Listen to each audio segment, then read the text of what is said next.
The front door was unlocked, which was the first warning sign. Walking in. The silence hit me harder than the smell of stale air. My living room, my sanctuary for 30 years, was stripped bare. No sofa, no photos. Just my son trembling in the corner and his wife standing there with eyes like ice. She didn't even blink when she delivered the news that would leave me homeless. "We sold it," she said. Just like that. My life was erased. My name is Evelyn Hart, and until this morning, I thought I knew exactly where I would die. I am 56 years old, a widow, and a woman who believes in the quiet dignity of a well-ordered life. For 3 decades, that life was anchored here in Redford Springs, a Midwest town where the church bells actually ring on the hour and neighbors still bring casseroles when someone passes away. I spent 30 years looking at spreadsheets as an accountant for North Beam Financial Systems, balancing ledgers and ensuring that every penny was accounted for. I retired early to enjoy the house my husband, Richard, and I built. It was supposed to be my sanctuary. After Richard died, the silence in the hallways became too heavy to bear alone. That was why I welcomed my son, Caleb, back home. He was my only child, the boy with Richard's soft eyes and a heart that I always worried was too fragile for this world. But he did not come alone. He brought Nora. Nora was my daughter-in-law.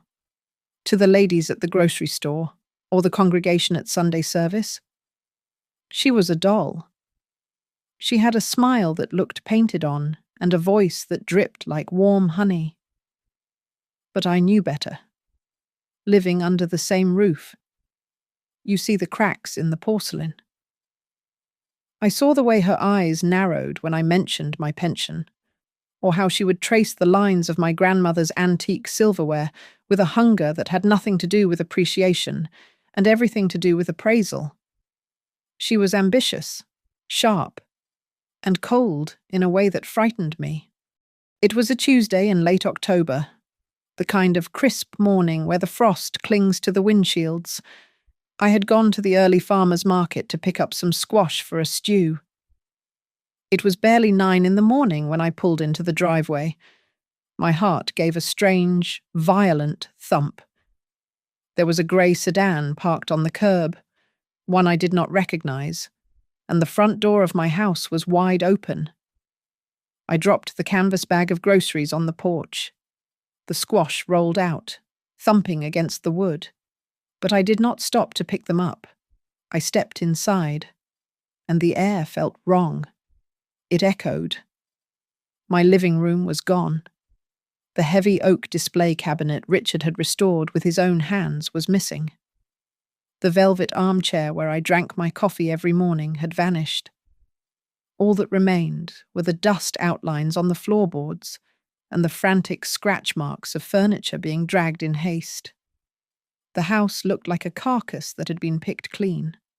Caleb was standing near the kitchen island, his hands shaking as he stuffed papers into a backpack. Nora stood by the window, her arms crossed, looking incredibly calm amidst the destruction. "Caleb," I choked out. My voice sounded small, like a child's. "Caleb, where is everything?" Caleb jumped as if I had struck him. He looked at me, his face pale and sweaty. "Mom, we didn't think you'd be back by 10. 10? I asked, my mind struggling to process the visual data. "What is happening?" Nora turned to face me. She did not look guilty. She looked annoyed that she had to deal with me. She stepped forward, her heels clicking loudly on the bare wood floor. "Mother, we just sold the house," she said. Her tone was casual, as if she were telling me she had bought a new pair of shoes. The world seemed to tilt on its axis. I reached out and gripped the doorframe, my knuckles turning white. The wood felt rough under my palm, the only real thing in a nightmare. You what? I whispered. We sold it, Nora repeated, slower this time, as if speaking to someone slow-witted. The movers just left with the first load. The new owners want possession by noon. I looked at Caleb. I needed him to tell me this was a sick joke. I needed my son. Caleb, I said, my voice trembling. Tell me she's lying. This is my house. My name is on the deed. Caleb finally looked up, but he focused on a spot just above my left shoulder. He could not meet my eyes. It's complicated, Mom, Caleb stammered. The finances. We were drowning. The debt from the wedding. The car. We had to do it. So you sell my home, I screamed, the shock finally giving way to a hot, searing panic. Without asking me. Without telling me. We couldn't ask, Nora interjected smoothly. You are too emotionally attached. We did what had to be done for the family. For the family? I laughed, a jagged, hysterical sound. You threw me out on the street for the family. You're making a scene, Nora said, checking her watch. We need to clear the rest of the boxes. I looked at Caleb again. Son, please. He turned away. He actually turned his back on me to zip up his bag. That silence was louder than any shout. It was the sound of my heart breaking. I stood there in the center of the room that used to hold my life. The sunlight streamed through the window, illuminating the dust motes dancing in the empty space. It was the same sun that had warmed Richard and me for 30 years. But now, it felt cold. The house was just a shell, and the people standing in front of me were strangers. The betrayal had not just knocked on my door, it had sold the door right off its hinges. I stood paralyzed on the driveway as a burly mover hoisted a box labeled Richard's study onto the ramp of the truck. That box held his pipe collection, his military service medals, and the letters he wrote to me during his deployment. It was not just stuff. It was the physical proof that he had existed and that he had loved me. Put that down, I screamed, lunging forward. That is not yours to take. I grabbed the man's arm, my grip surprisingly strong for a woman my age. He looked at me with pity, pausing mid-step. But before he could lower the box, Nora stepped between us. She held up a hand, palm facing me, like she was stopping traffic. Let him work, Evelyn, she said, her voice dropping the facade of politeness she had worn for years. Everything in the house goes. We are selling it furnished or clearing it out. The buyers want a blank slate.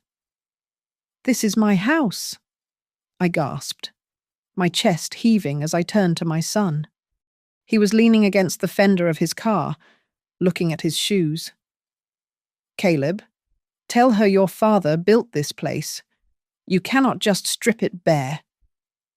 Caleb finally looked up, but he focused on a spot just above my left shoulder.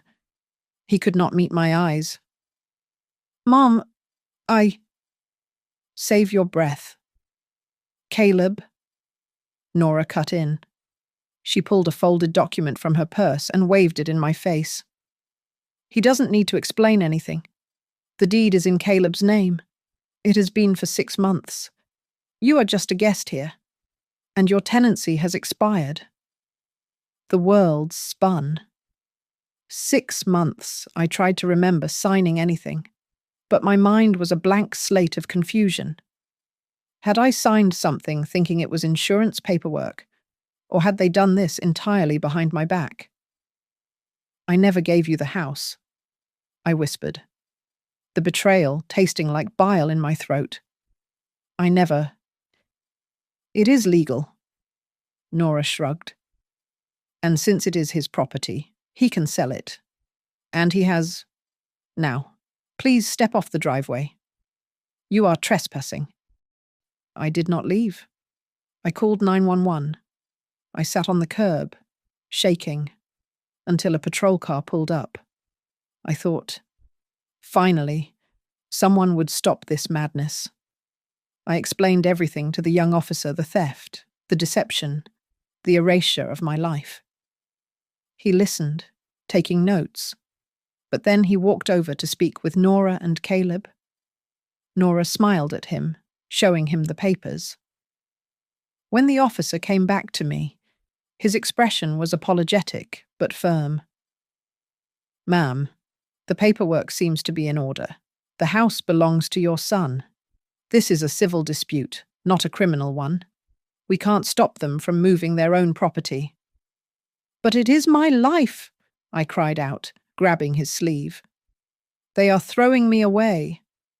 I am sorry, he said, gently detaching my hand. You will have to take it up with a lawyer, but for now, you can't impede their work. They left me there.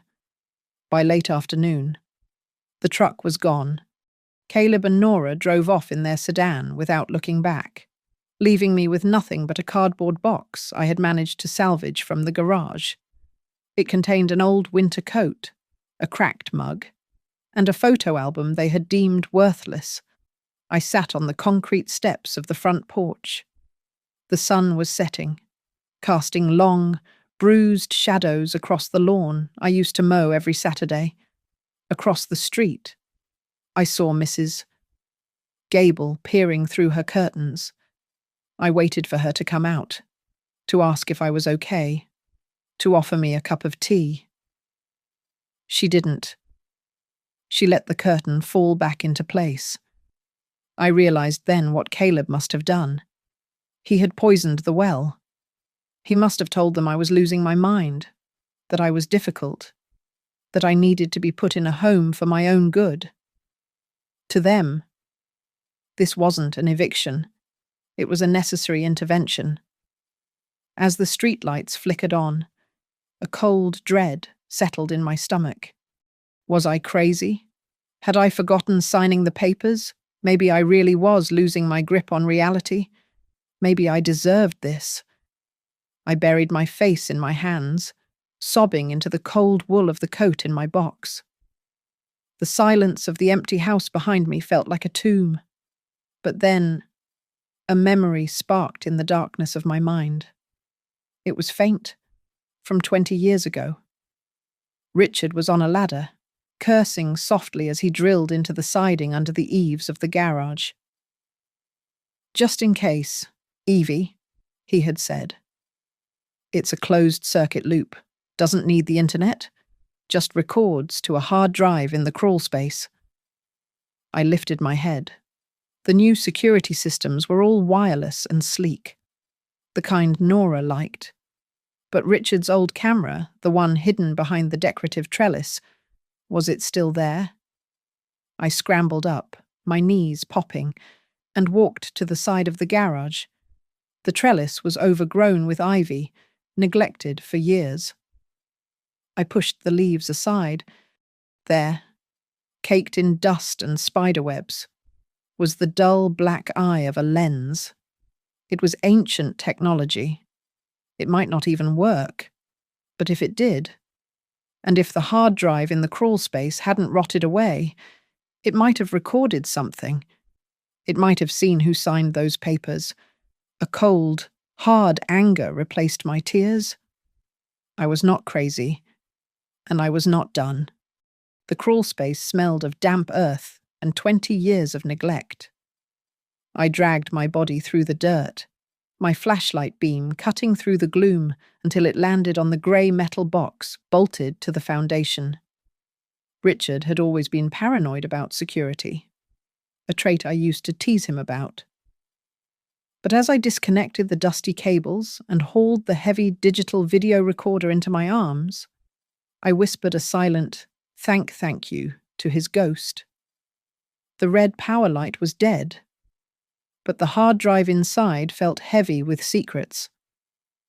I drove straight to the public library on 4th Street.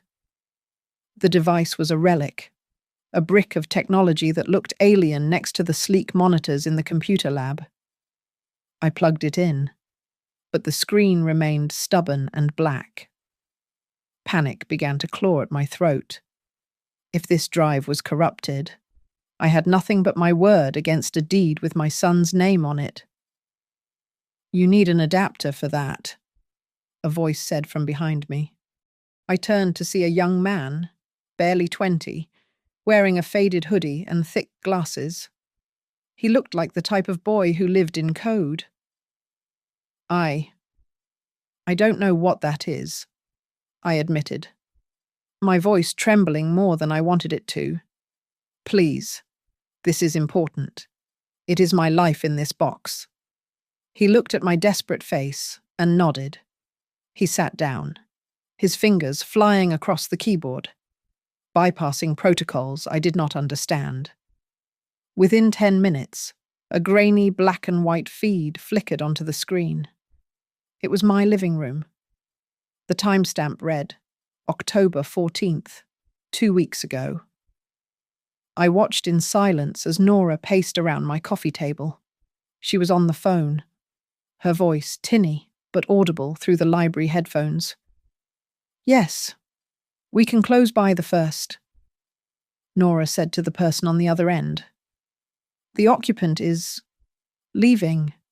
She won't be an issue." The occupant, not her mother-in-law, not a person. An occupant. The video skipped forward. Caleb entered the frame. He looked pale, holding a tablet computer. He sat on the sofa, his head in his hands. "Nora, I don't know." Caleb's voice came through the speakers, sounding weak and pathetic. "She loves this house. It is all she has left of Dad." "Stop being a child. Caleb," Nora snapped, snatching the tablet from his hands. "Do you want to pay off your debt, or do you want to drown? We sell this place, pay the loans, and we have enough for a down payment in the city." "But Mom," Caleb started. "Mom will be fine," Nora interrupted, her voice dropping to a chilling, calculated register. "Look at me, Caleb. When she is homeless, she will have to rely on us. She will have nowhere else to go. We control the assets. We control her. It is for her own good. She's getting too old to manage this place anyway." I clamped a hand over my mouth to stifle a sob. It was not an accident. It was not just greed. It was a strategy. They wanted to break me so they could own me. On the screen, I saw the moment that legally erased me. The document on the tablet required an electronic signature from the current owner to transfer the deed to Caleb. Nora did not hand the tablet to Caleb. She did not call me. She sat down, zoomed in on the signature line, and used her finger to trace a name. She was signing Evelyn Hart. "There," she said, tossing the tablet onto the cushion. "Done. The notary is a friend of a friend. He won't ask questions if the digital timestamp matches." I sat back in the library chair, my body cold as ice. They had forged my signature. They had stolen my identity to steal my home. I looked at Caleb on the screen.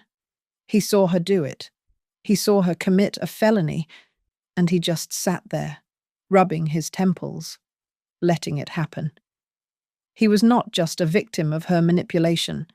He was an accomplice to my destruction. The young man next to me tapped my shoulder gently. "Ma'am, you okay? You look like you are about to pass out." I took a deep breath. The air in the library felt different now, sharper. "I am fine," I said, my voice steady and hard. "Can you save this video to a flash drive for me?"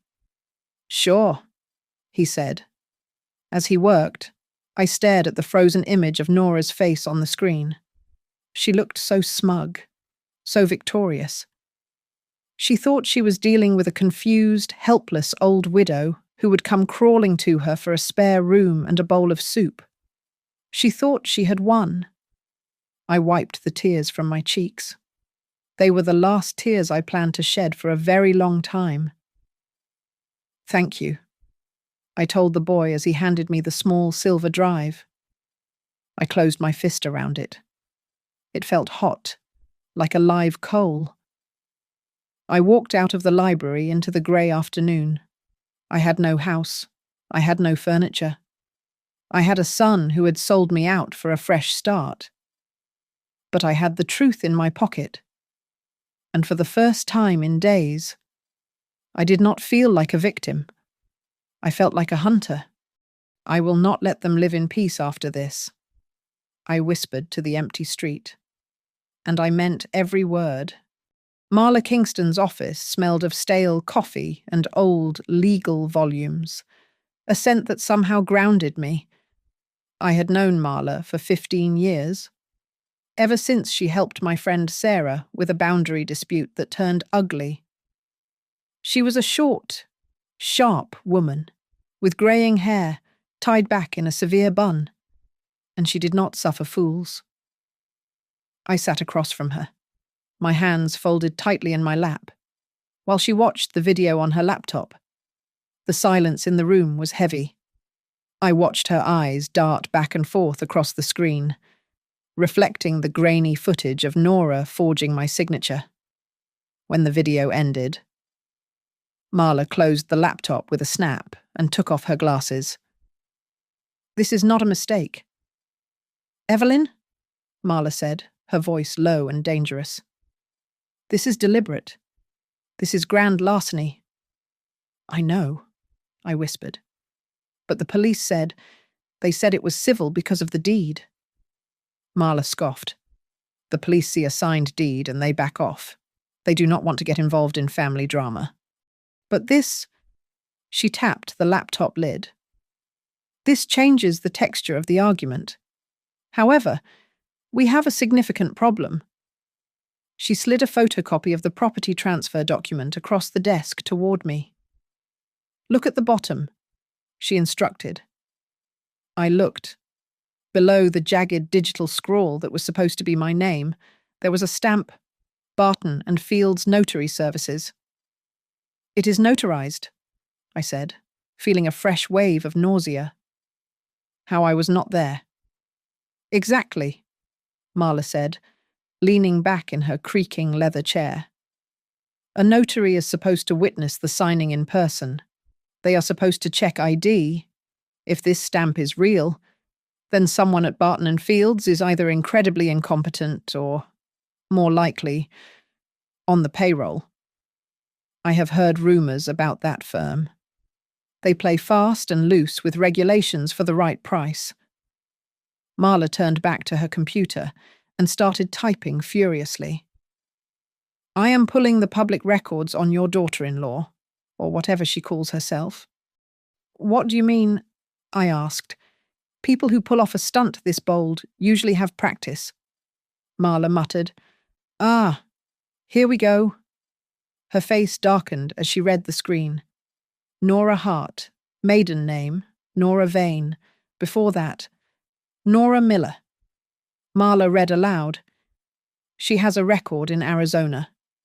It is sealed because it was a plea deal. But there are flags here for check fraud and identity theft. Minor charges, likely reduced because she paid restitution. She is not just a greedy daughter-in-law. Evelyn. She is a professional predator." The room seemed to spin. Caleb had married a criminal, and I had let her live in my house, eat at my table, and sleep down the hall. "We can get them, right?" I asked, my voice trembling. "We have the video. We have her record." Marla looked at me, her expression serious. "We have ammunition, yes. But Evelyn, you need to understand what we are walking into. This will not be a simple eviction case. We are alleging fraud against a notarized document. We are accusing a local business of collusion. Nora will fight back. and she will play dirty. This could take months. It could cost thousands of dollars in filing fees and forensic analysis. And in the meantime, you are still homeless." She paused, letting the weight of the situation settle on my shoulders. "Are you sure you have the stomach for this?" Marla asked softly. "They will try to prove you are incompetent. They will say you gave them permission and then forgot. They will drag your medical history into the open."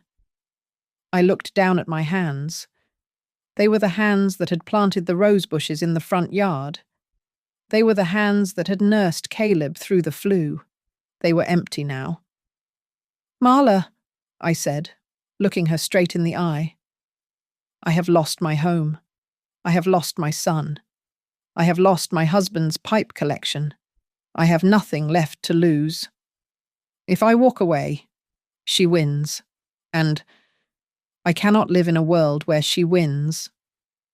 Marla nodded slowly. A grim smile touched her lips. "Good. Then let's get to work." She pulled out a fresh legal pad. "I checked the sale price of your home on the county register before you came in. Do you know what the market value of a 3-bedroom in Redford Springs is right now?" "Maybe $400,000, I guessed." "Close. 420,000, Marla corrected. "Do you know what Caleb sold it for?" I shook my head.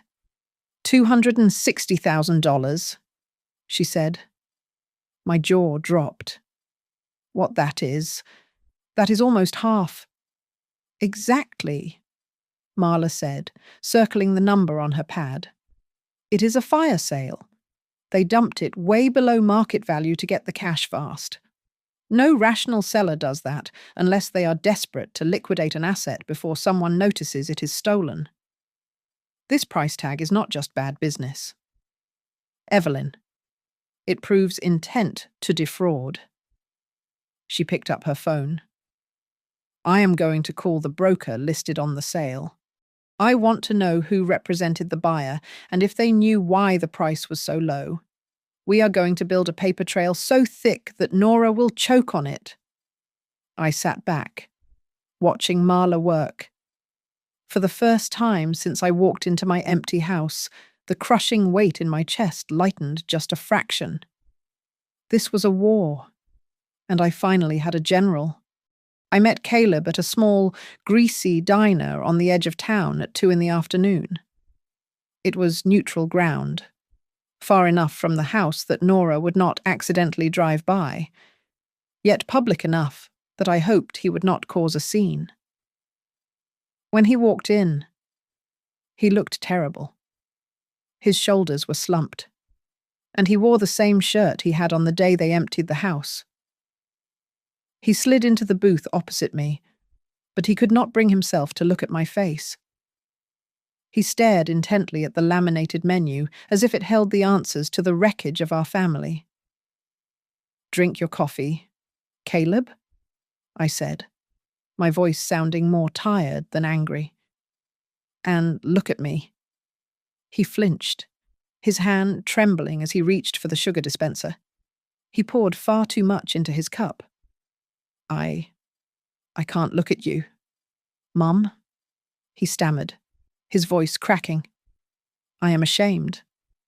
"You should be," I replied, keeping my tone level. "You stole my home. You forged my life away. Why?" "Caleb." "Was it just the money?" "No?" He looked up then, his eyes red-rimmed and desperate. "It wasn't just the money. It was everything. Nora. She said I was a mama's boy. She said I was tied to your apron strings. She told me that if I didn't make a big move to secure our future, she would leave me. She had her bags packed. Mum. She was going to walk out the door." I felt a cold ache in the center of my chest. "So you traded your mother for your wife? You were scared she would leave you." "I love her," Caleb whispered, tears spilling onto his cheeks. I was terrified. "And what about me?" I asked, my voice barely rising above a whisper. "You used to be afraid of losing me. Remember when you were 6 and you got lost at the county fair? You screamed until your throat bled because you thought I was gone. When did I become disposable to you?" Caleb put his head in his hands and sobbed. It was a pathetic, muffled sound that drew glances from the waitress behind the counter. I waited for him to say he would fix it. I waited for him to say he would go to the police, confess to the fraud, and give me back my deed. "I can't undo it," he choked out through his fingers. "The money, it is already transferred to her account. She controls it. If I speak up now, she will ruin me. She has things on me. Mum, you don't know her." I looked at my son, really looked at him, and I realized that the boy I raised was gone. In his place sat a man hollowed out by fear. He was being controlled, yes, but he was also the one who had held the pen. He was the one who had stood by while she traced my name. His weakness was as dangerous as her malice. "You are right," I said, sliding out of the booth. "I don't know her. And clearly, I don't know you anymore either." "Mum, please," he begged, reaching across the table. I pulled my hand away before he could touch me. "Don't. You made your choice, Caleb. You chose her fear over my love." I walked out of the diner with a heart that felt like it had shattered into 1,000 pieces. I sat in my car for 20 minutes, unable to turn the key, just breathing through the pain. Motherhood is a long lesson in letting go, but this was not letting go. This was being amputated. Later that evening, as I sat on the cot in the cheap motel room I was renting with my meager savings, my phone buzzed. It was a text message from Nora. "I heard you met with Caleb. Stop trying to manipulate him. If you continue with this lawsuit or try to contact him again, we will file for power of attorney. We will claim you have dementia, and we will put you in a nursing home where you belong. Try us." I stared at the glowing screen. The cruelty was breathtaking. She was not just content with taking my house. She wanted to take my freedom. She wanted to lock me away in a facility so she never had to look at the evidence of her crime. My hand shook, not from fear, but from a rage so pure it felt like clarity. I took a screenshot of the message. Then I backed it up to the cloud. Then I emailed it to Marla. She thinks I am just an old woman.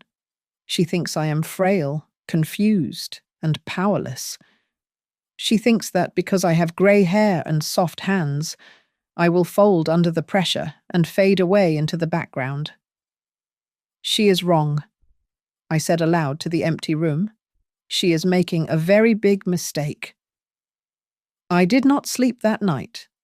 Instead, I pulled out a notebook and began to write. I wrote down dates. I wrote down names. I listed every weakness I knew Caleb had and every lie I had ever heard Nora tell. I was not just a mother anymore. I was a woman with nothing left to lose, and I was plotting a war. 3 days later, Marla Kingston summoned me to her office with a tone that made the hair on my arms stand up. When I arrived, her conference table was covered in paperwork. There were red circles drawn on a map of the county, looking like open wounds on the paper. "Sit down, Evelyn," Marla commanded, not looking up from a stack of deeds. "We were looking for a thief. We found a syndicate." "What do you mean?" I asked, pulling my chair close. "I ran a cross-reference on the notary, Barton and Fields," Marla explained, her finger tracing a line on the map. "Then I cross-referenced the buyer of your home. Then I looked for Nora's aliases. Evelyn, your house is not the first one. It is the fifth one in 3 years. I stared at the map. 5 houses. 5, Marla confirmed. All owned by seniors, all sold below market value, all transferred under duress or through questionable power of attorney documents. Nora is not just a bad daughter-in-law. She is a harvester. She finds families with weak links, inserts herself, and strips them clean. My stomach turned. So, Caleb, he was just her way in. He was the key, Marla said grimly. She needed a legitimate heir to facilitate the transfer. She played him, Evelyn, just like she played the others. We needed proof. Marla had tracked down one of the previous victims, a man named Arthur Henderson. He was living in a state-subsidized studio apartment on the south side of town, a far cry from the Victorian home he had lost 2 years ago. We went to see him. Arthur was 80 years old, frail, sitting in a wheelchair by a window that looked out onto a brick wall. When Marla showed him a picture of Nora, he began to weep. "That is her," Arthur whispered, his voice shaking. She told me her name was Sarah. She was my home health aide." "What did she do?" "Arthur," I asked gently, kneeling beside him. "She listened," Arthur said, his eyes distant. "My kids, they never visited. They were busy. But Sarah, she brought me cookies. She listened to my stories about the war. She told me my children were waiting for me to die so they could sell the place. She said if I signed the house over to her agency, they would manage it, and I could live there forever." "And then," I pressed, though I knew the answer. "Then the eviction notice came," Arthur choked out, clutching his blanket. "She said I was confused. She said I signed a sale agreement. I didn't have anyone to fight for me." I walked out of that apartment building feeling a rage so hot it nearly blinded me. It was a factory line of heartbreak. Nora targeted the lonely. She identified the cracks in a family foundation, Caleb's insecurity, Arthur's isolation, and she drove a wedge right through them. "She creates the narrative," I said to Marla as we got back into her car. "She told Caleb I was controlling him. She told Arthur his kids abandoned him. She isolates the victim so she can rob them." "Exactly," Marla said, starting the engine. "Caleb is not innocent, Evelyn. He signed the papers, but he is also a victim of a very sophisticated con. He is the tool she used to break the lock." I looked out the window. My son, my foolish, weak son, was sleeping next to a monster. I hated him for what he did to me, but realizing he was just a disposable pawn in Nora's game made the pain sharper. She did not love him. She was just using him until the money ran out, and then she would discard him just like she discarded Arthur. "This is not just a civil suit anymore," Marla said, her knuckles white on the steering wheel. "This is racketeering. This is elder abuse on a massive scale. We have the pattern, we have the witness, and we have the video of her forging your signature." "So what do we do?" I asked. "Do we go to the police?" "We go to the police." Marla nodded. "But the police can be slow, and they might still see this as a domestic issue. We need to light a fire under them. We need to make it impossible for them to look away."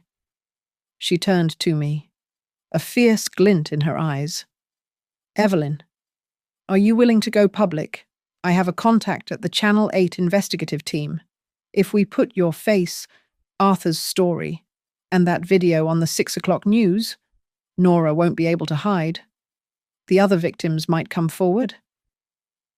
I thought about the shame of airing my family's dirty laundry.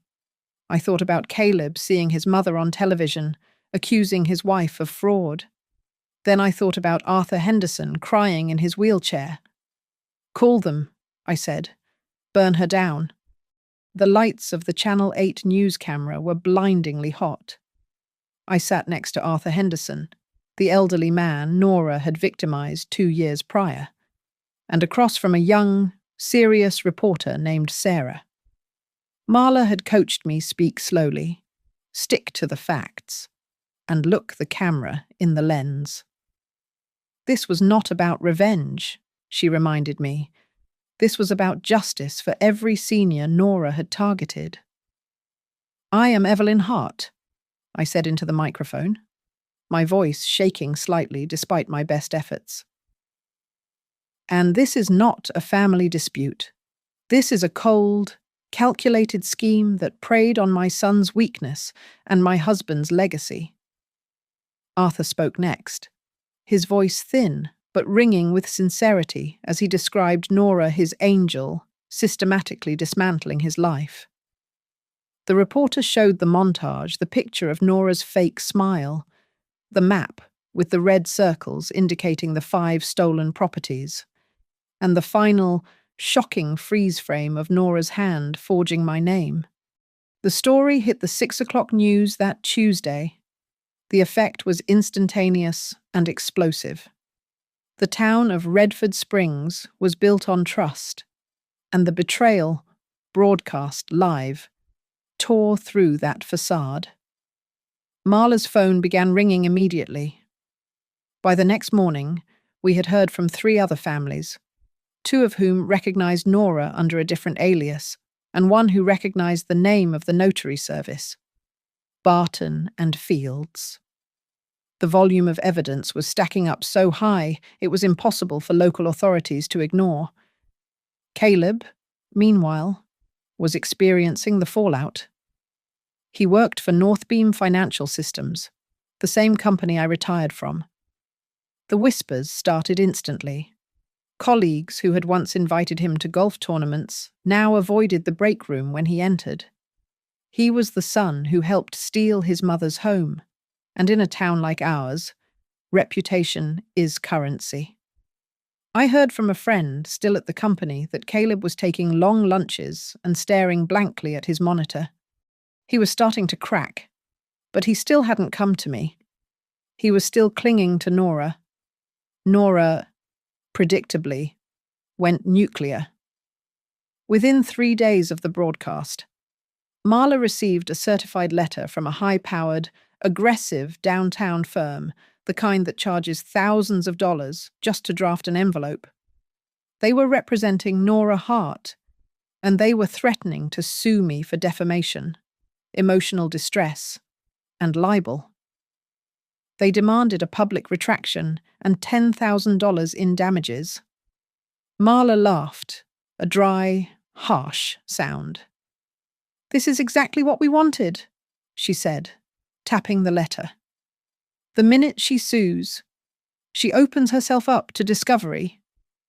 Marla dictated a response, a masterpiece of legal threat that I still keep filed away.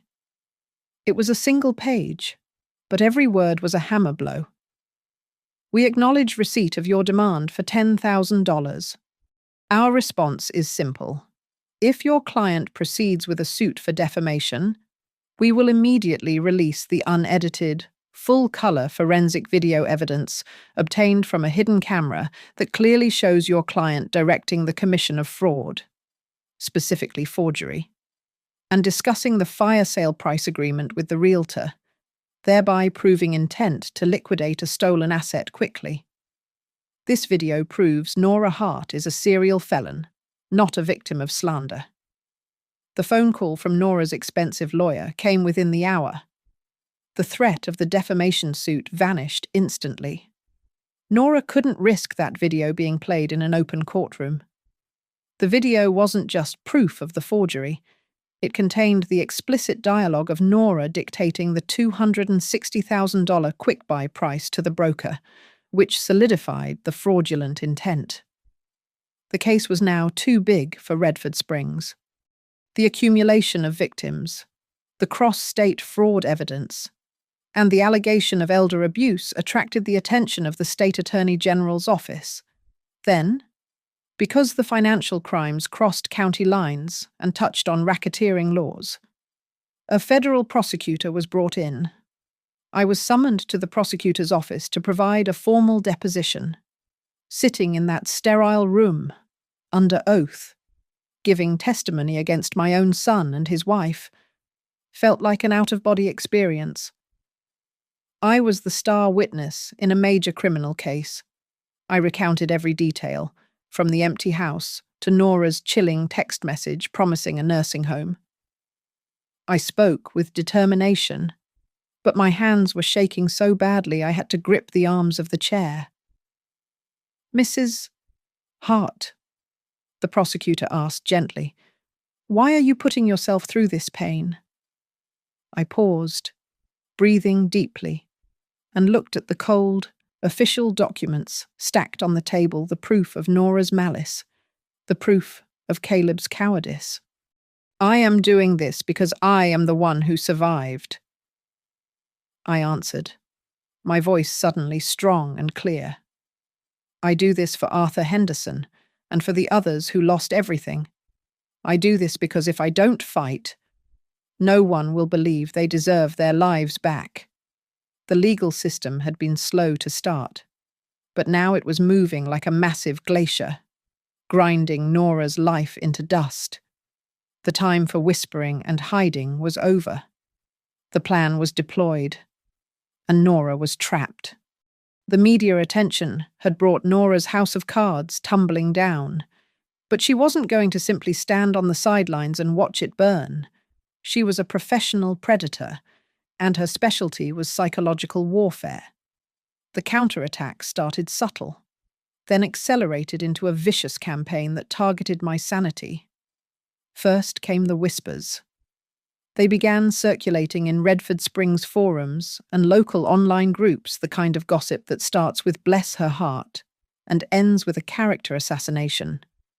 Nora, or someone working for her, was spreading the rumor that the entire lawsuit was driven by my paranoid schizophrenia and early-onset dementia.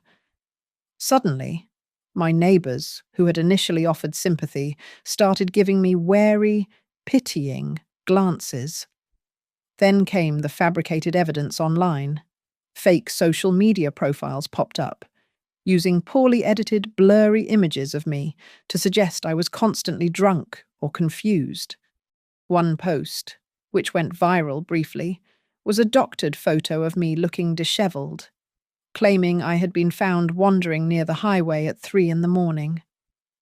Nora was weaponizing the one thing she knew would discredit a 70-year-old woman in court, her mental stability. The pressure cooker was getting to Caleb. He was being squeezed by the pressure of his colleagues shunning him and the mounting evidence against Nora, while still fearing his wife's volatile control. He was standing on a fault line, and I was waiting for him to either side with the truth or fall into the abyss. One night, around 11 o'clock, I was jolted awake by a frantic knocking on the cheap motel room door.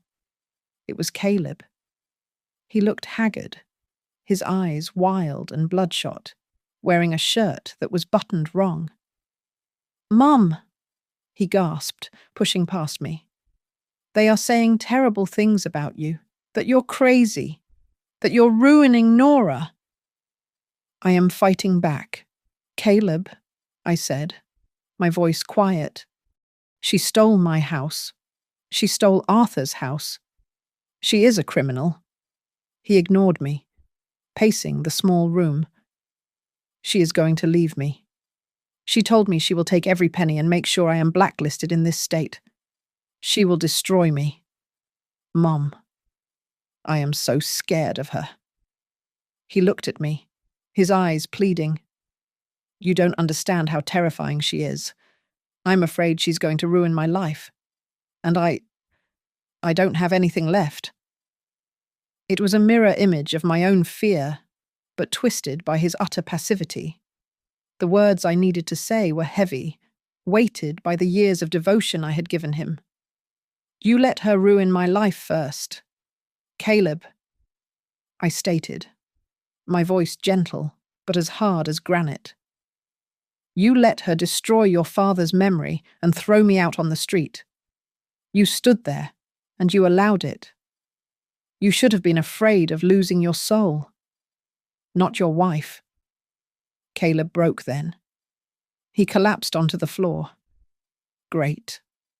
Racking sobs tearing out of him. He cried about his marriage, his job, the guilt.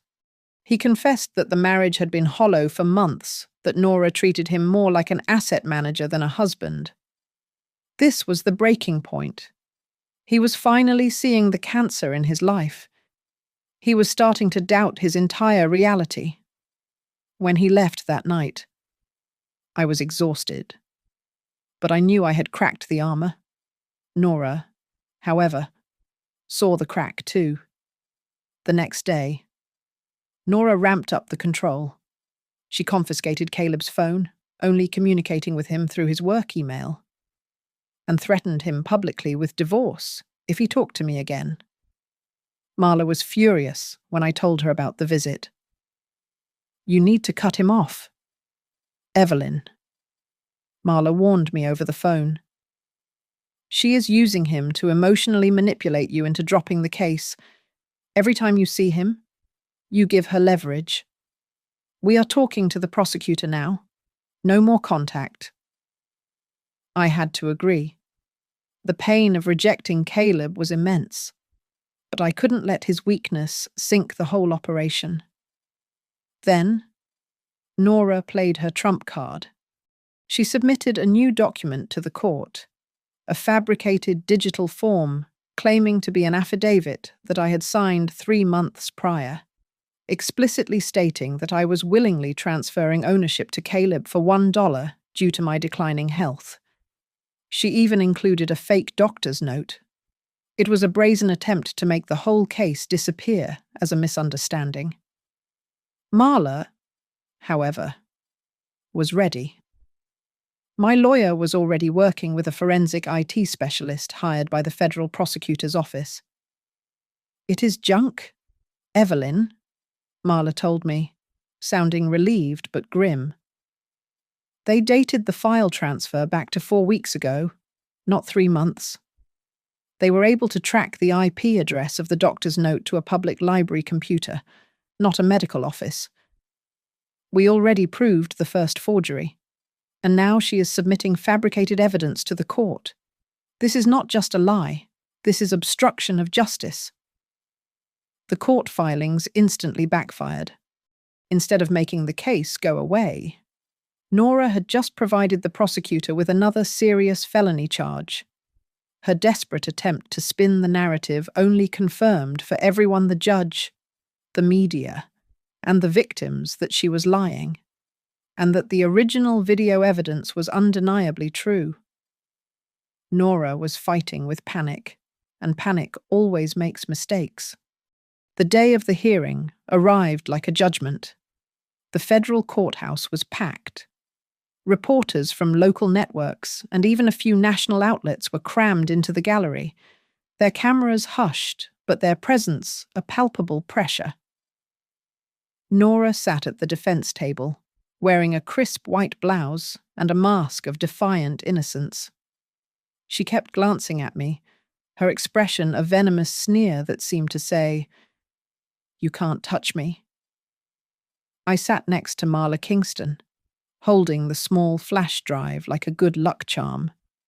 I could feel the eyes of the other victims, Arthur Henderson and the 3 other families, on my back.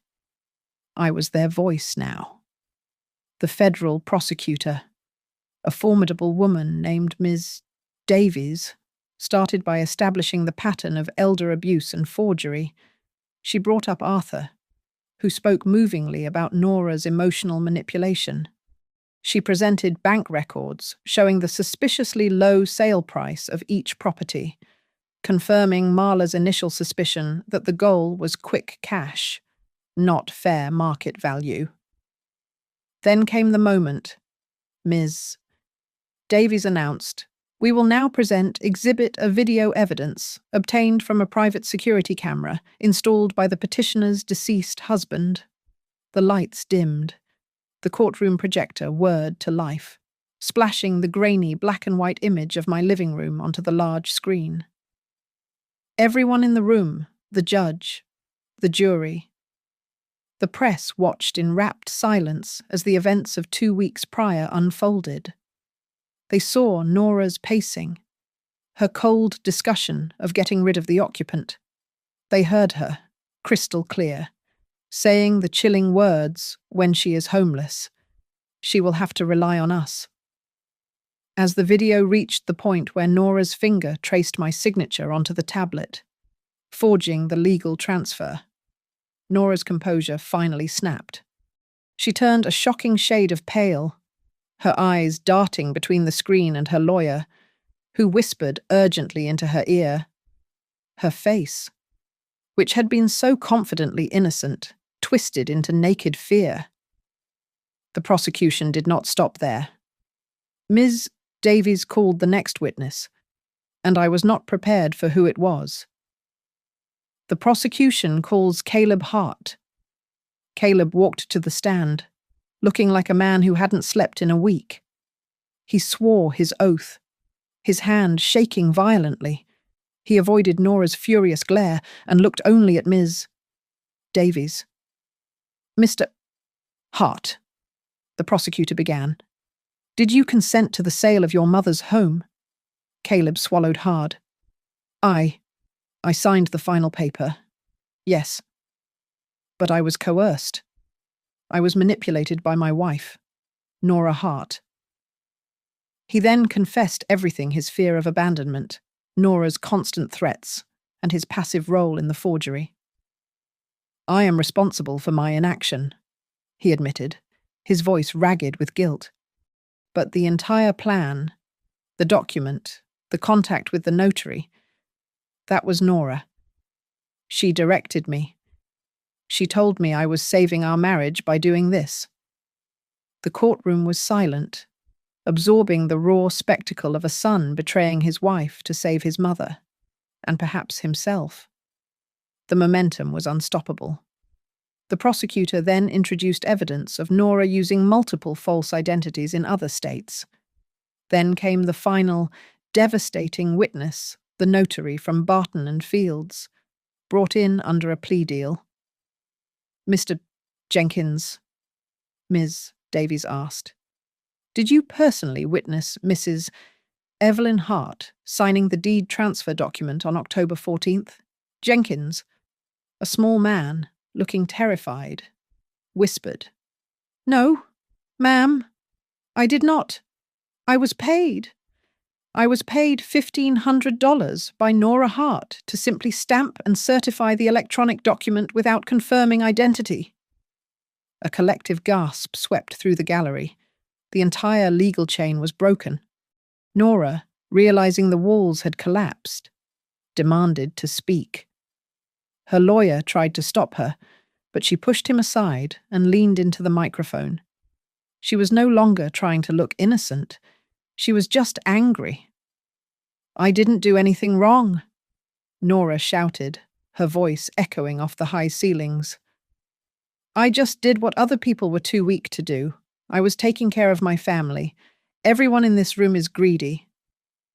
It was a cold, pure statement of sociopathy. Finally. Marla touched my arm. "Your turn, Evelyn. Tell them why you fought." I walked to the witness stand, my 60-year-old knees surprisingly steady.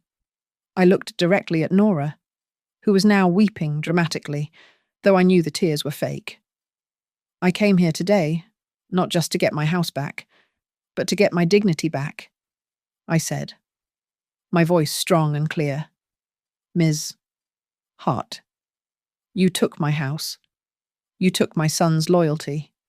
You took Arthur Henderson's peace, but you did not take my soul. You thought because I was old, I was disposable. You were wrong." I turned to the judge. "Your Honor, I ask for justice, not just for me, but for every person she victimized who was told they were too old or too confused to fight back. The judge nodded, his face unreadable. The final arguments were made, summarizing the irrefutable evidence. The hearing concluded with the court reserving judgment.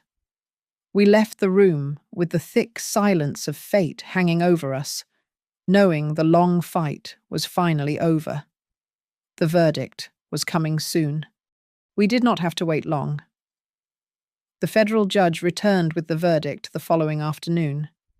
The tension in the courtroom was a physical weight, pressing down on every person present. Nora sat rigid, her defiance now brittle. Caleb was barely breathing. I held Marla's hand, my own pulse hammering a frantic rhythm. The judge, stern and deliberate, read the findings of the court. In the matter of the United States versus Nora Hart, he began, this court finds the defendant guilty on all counts wire fraud, forgery, conspiracy to commit larceny, and aggravated elder abuse.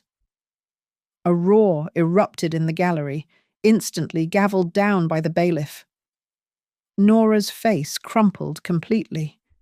She looked less like a criminal and more like a child whose favourite toy had been smashed. The sentencing was delivered with equal gravity.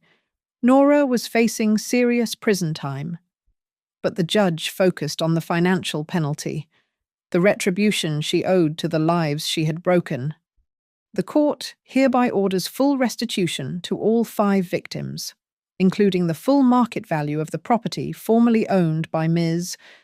Evelyn Hart, assessed at $420,000, plus substantial punitive damages for the emotional distress and systemic abuse. The total fine levied against the defendant is in the millions of dollars. He then addressed Caleb. Due to his immediate and full cooperation with the federal prosecutor and his admission of coercion, the judge offered leniency. Caleb Hart, you acted as an accomplice to serious crimes, but your testimony was instrumental in exposing this ring. You will be placed on 5 years probation and ordered to perform 500 hours of community service. You are barred from all future financial dealings with your mother, Evelyn Hart, without express court supervision. Caleb broke down, sobbing uncontrollably. I felt a strange sense of emptiness. I had won, but I had lost my son completely, not just to Nora, but to his own choices. I will not be sharing a residence with Caleb Hart, I told Marla quietly, even before the judge officially concluded. My house is mine, but my life is separate now. The next week was a blur of paperwork. Because the charges involved elder abuse, the court expedited my claim. I was granted full legal restoration of my property, and the judge authorized a substantial grant from the Elder Victim Compensation Fund to cover my legal fees and the cost of the cheap motel. The final hammer blow to Nora was a twist only Marla could have engineered. Because of the federal wire fraud conviction, Nora was issued a lifetime ban from holding any position of financial trust, and her entire criminal file, complete with her multiple aliases and the forgery convictions, was uploaded to the nationwide financial crime database. She would never be able to handle a check, sign a deed, or open a line of credit without a huge red flag popping up. She was financially neutered for life. As we were leaving the courtroom, passing through the throng of reporters, Nora was being escorted out by a guard. Our eyes met. Her stare was not defeated. It was full of pure, incandescent hatred. She looked ready to murder me right there in the hallway. I did not flinch. I just stood taller. You took your best shot. Nora, I said, my voice steady, though low enough only she could hear. I stood up. You failed. Later, Caleb found me by the courthouse steps. He looked like a wreck, pale and alone. Nora's lawyer had already started divorce proceedings. Mum, Please, he begged, grabbing my arm. I am so sorry. I know I was wrong. Can we talk? Can we be a family again? I looked at the son who had traded my security for his own comfort. I looked at the man who had let me sleep on a cot in a motel. I forgive you, Caleb, I said softly, pulling my arm away. But forgiveness doesn't mean restoration. It means I stop letting your actions define my life. I have to go now. I did not look back. The house was mine again, but I didn't move back in right away. The memory of the empty rooms was too heavy. Instead, I used some of the compensation money to rent a small, sunny apartment. I hung up the few salvaged photos of Richard, bought a comfortable armchair, and slowly, deliberately, rebuilt a life that belonged only to me. I also kept my promise to Arthur Henderson and the other victims. I joined a local support group for elder abuse victims, sharing my story and advising others on how to fight back against fraudulent family members. I was no longer an accountant, I was a crusader. My strength was not measured in dollars or property size, but in the fact that I survived the fire she set. If anyone ever thinks that age makes me weak, they will remember this story forever. Thank you all so much for listening to my story. I'd love to know where you're listening from. So drop a comment below and share your thoughts. If you want more true stories of family drama and resilience, please subscribe to Grandma's Family Diary, smash that like button, and hit the hype button so more people can hear my tale.